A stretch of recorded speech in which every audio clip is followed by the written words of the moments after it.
Hello friends, welcome to digital tech diary channel. Friends, আজ আমি আপনাদেরকে দেখাবো কিভাবে ইলাস্ট্রেটর দিয়ে আপনি আপনার পছন্দ মতো একটি আইডি কার্ড তৈরি করে নিতে পারবেন।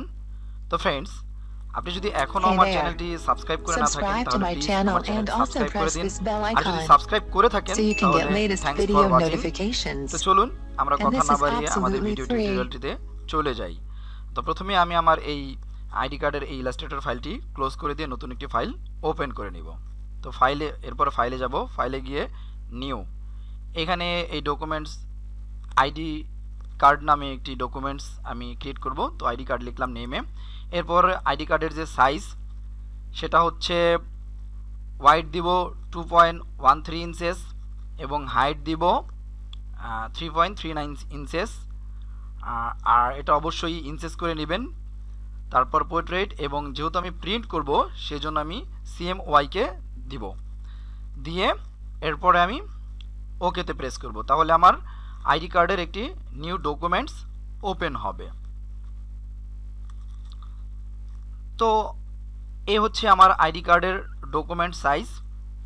এরপরে এটাতে আমি একটি রেক্টেঙ্গুলার আঁকবো এই সাইজের মতো। এর জন্য আমি রেক্টেঙ্গুলার শেপটা নিলাম। নেয়ার পরে এইখানে একবার এই সাইজ বরাবর একটি রেক্টেঙ্গুলার আঁকবো।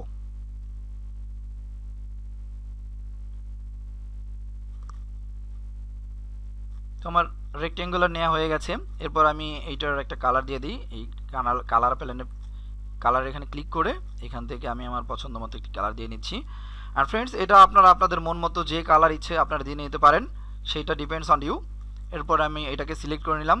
এখন আমি এইখানে একটি সেভ জোন করে নিব, যাতে আমার লোগো, লেখা এবং ছবিগুলো এই সেভ জোনের মধ্যে থাকে।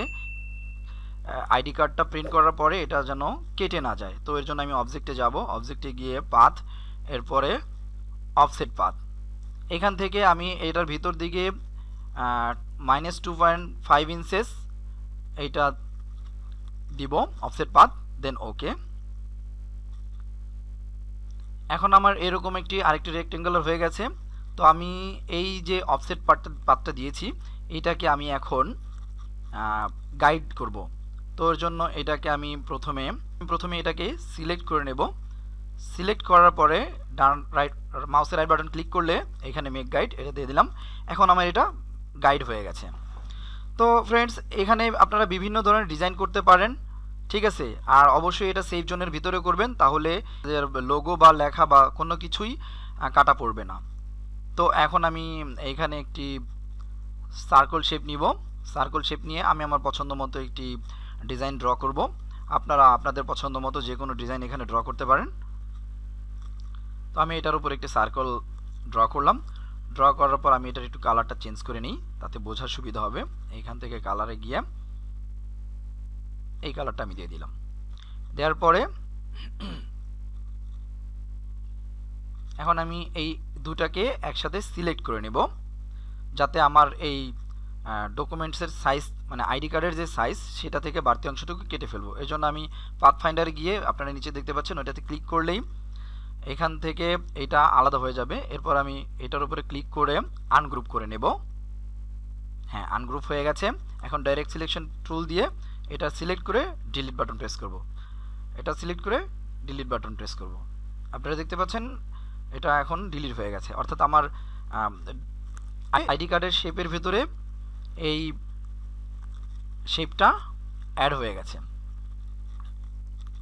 তো এরপরে আমি ওপরে আরেকটি রেক্টেঙ্গুলার নিব এই শেপটার উপরে।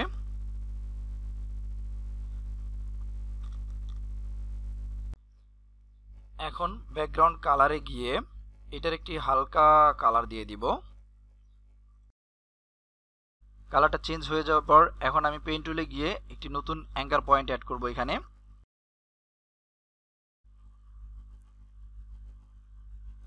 এরপরে ডিরেক্ট সিলেকশন টুল দিয়ে এটাকে সিলেক্ট করে ড্র্যাগ করে একবার স্ট্রেট নিচে নিয়ে আসলাম। এইটা একটি শেপ হয়ে গেছে। এখন এই শেপটাকে আমি কপি করে আরেকটি শেপ করব। তো এটাকে আমি আগে একটু অ্যাডজাস্ট করে নিই।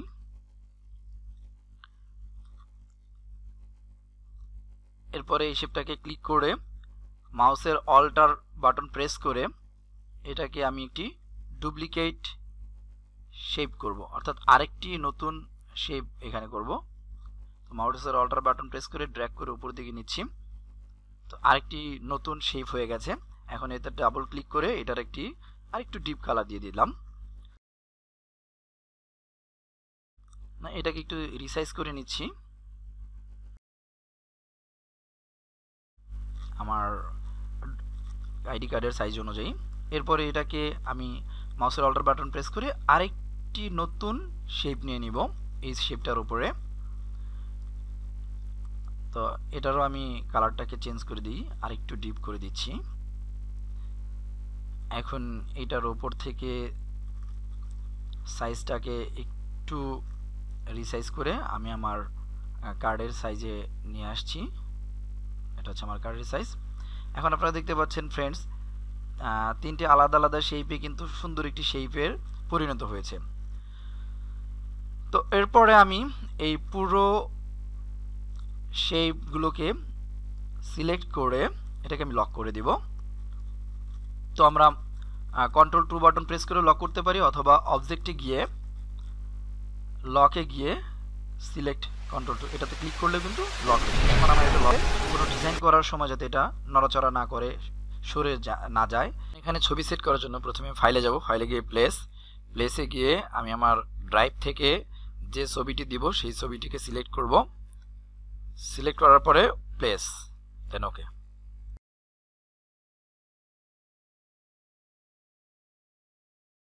তো এই ছবিটি দেখতে পাচ্ছেন, এইটা কিন্তু আমার ডকুমেন্টসের চেয়ে অনেক বড়। তো এর জন্য আমি কি করব, এটাকে প্রথমে জুম আউট করে নেব। জুম আউট করে এইটাকে সিলেক্ট করে শিফট এবং অল্টার দুইটা বাটন প্রেস করে এটাকে আমি ছোট করে নিব, একবার আমার ডকুমেন্টসের চাইতেও ছোট। এরপর এটাকে আমি একটু উপর দিকে উঠিয়ে দিই। এখন জুম প্রেস করে এটাকে জুম করে আমি আমার সাইজে নিয়ে আসলাম। এই ছবিটিকে রাউন্ড করে ক্রপ করে আমি আমার আইডি কার্ডের উপর বসাবো।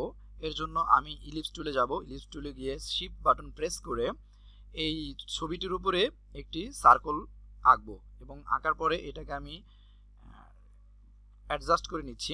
অ্যাডজাস্ট করার পরে এটা সিলেক্ট করে এবং ছবিটাকে শিফট বাটন প্রেস করে সিলেক্ট করে মেক ক্লিপিং মাস্ক করে নিব। এতে আমার ছবিটি রাউন্ড শেপে ক্রপ হয়ে যাবে। আমি আমার এটাকে ড্র্যাগ করে এই কার্ডের উপরে বসিয়ে দিব। এখন এটা আমি আমার পছন্দ অনুযায়ী যেখানে আমি বসাতে চাই, ছোট বড় করতে চাইলেও সেটা করতে পারবো। এরপরে আমি এইটার উপর একটা স্ট্রোক কালার দিয়ে দিই, স্ট্রোকে গিয়ে একটু ব্ল্যাক দিয়ে ওকে। এখন আমি টাইপ টুল নিয়ে আমি যা যা কিছু এখানে টাইপ করতে চাই ইনফরমেশনগুলি সেইগুলি এখানে লিখব। তো এর জন্য প্রথমে আমি টাইপ টুলে চলে যাচ্ছি। টাইপ টুলে গিয়ে এখন এখানে আমার কোম্পানির নামটা প্রথমেই লিখব। এর জন্য পলক প্রাপ্তিস ফ্যাশন হাউস, মনে করেন এটা আমার কোম্পানির নাম।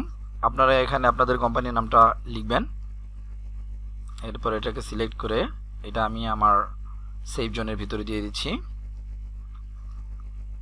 এটা আপনারা আপনাদের চয়েস অনুযায়ী যে কোনো ফন্টে লিখতে পারেন। এরপর আবার টাইপ টুলটাকে নিয়ে নিচে নাম লিখব, এরপর ডেজিগনেশন, তারপর আইডি নাম্বার এবং ব্লাড গ্রুপ। তো নাম লিখলাম। নাম লেখার পরে এটা সিলেক্ট করে এটা অল্টার বাটন প্রেস করে এটার আমি কয়েকটি কপি করে নিচ্ছি, যাতে বারবার আমাকে টেক্সট টুলে যেতে না হয়। এখন নামের নিচে আমি এখানে ডেজিগনেশন টাইপ করব, ডেজিগনেশন গ্রাফিক ডিজাইনার। আপনারা আপনাদের ডেজিগনেশনটা এখানে টাইপ করে দিবেন। এরপরে আইডি নাম্বার, আপনারা চাইলে আইডি নাম্বারটাকে উপরেও দিতে পারেন। এটাকে সিলেক্ট করে ব্যাক স্পেস চেপে ডিলিট করে এখন আইডি নাম্বার, এটা আপনাদের কোম্পানি অনুযায়ী আইডি নাম্বারটা দিয়ে দিবেন। এরপরে নিচেরটাকে ডাবল ক্লিক করে সিলেক্ট করে ব্যাক স্পেস চেপে এখানে ব্লাড গ্রুপ,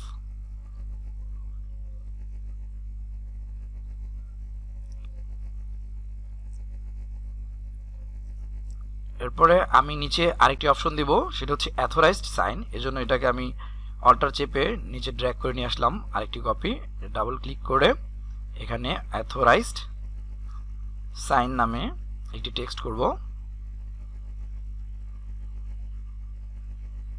ব্যাস, এখন এটা সিলেক্ট করে এটাকে সাজিয়ে নিচ্ছি,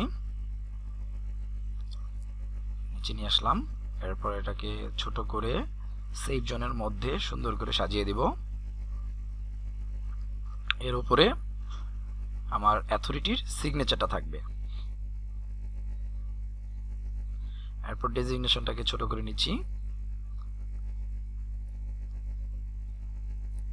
এখন আমি এটাকে কালার এবং বোল্ড করব। তো প্রথমে আমি ফ্যাশন হাউসের নামটাকে সিলেক্ট করে টেক্সট প্যানেলে গিয়ে এটাকে বোল্ড করে দিলাম। এরপরে নামের ক্ষেত্রেও সিলেক্ট করে টাইপ টুলে গিয়ে বোল্ড করে দিলাম। এটাকে আরেকটু রিসাইজ করে নেই। এখন এগুলিকে শিফট বাটন প্রেস করে সিলেক্ট করে পাথ ফাইন্ডারে গিয়ে এটার অ্যালাইনমেন্টটা আমি জাস্টিফাই করে দেব, যাতে এটা মিডল বরাবর থাকে। পাথ ফাইন্ডারে যাব, পাথ ফাইন্ডারে গিয়ে অ্যালাইনমেন্ট, এরপর জাস্টিফাই। এখন দেখেন আমার লেখাগুলি কিন্তু একটা মিডল বরাবর সুন্দর মতো চলে এসছে। এরপর এটাকে আমি টেনে আমার সুবিধা অনুযায়ী বসিয়ে দিলাম, যেখানে দেখতে ভালো লাগবে। এরপরে ফ্যাশন হাউস এই নামটার কালারটা আমি চেঞ্জ করে দেবো। এটা সিলেক্ট করে কালার প্যানেলে গিয়ে এখান থেকে এটা কালারটাকে আমি শুধু ফ্যাশন হাউস সেহেতু আমি এটা ক্রিয়েট করে দিচ্ছি, রাইট। এরপর নামটাকেও আমি একটু চেঞ্জ করে দিই, নামে ক্লিক করে এরপরে কালারের প্যানেল ক্লিক করে এখান থেকে এটাকে আমি একটু আলাদা করে দিচ্ছি। আপনারা চাইলে ব্ল্যাকও দিতে পারেন, এটা আপনাদের চয়েস। এরপরে ব্লাড গ্রুপ, এটার বি পজিটিভ, এটাকে আমি রেড করে দিই, ব্লাড গ্রুপ যেহেতু রেড করে দিলাম।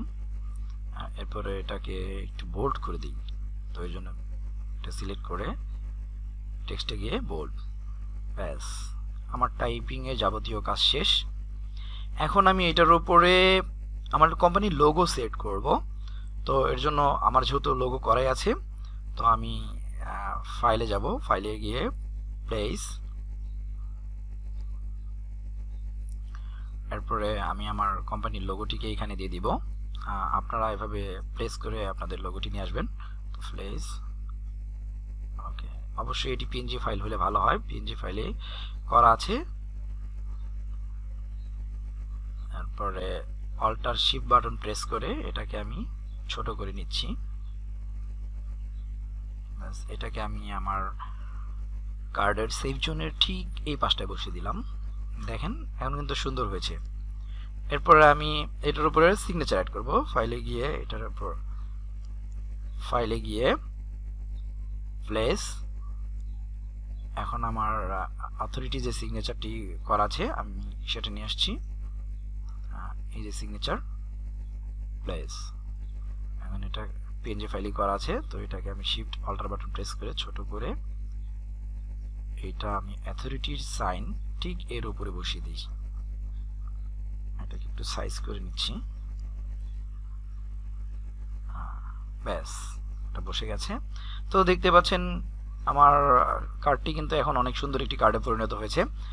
তো ফ্রেন্ডস, এভাবে চাইলে আপনারা আপনাদের কোম্পানির জন্য খুব সুন্দর করে নিজেই এরকম কার্ড তৈরি করতে পারেন।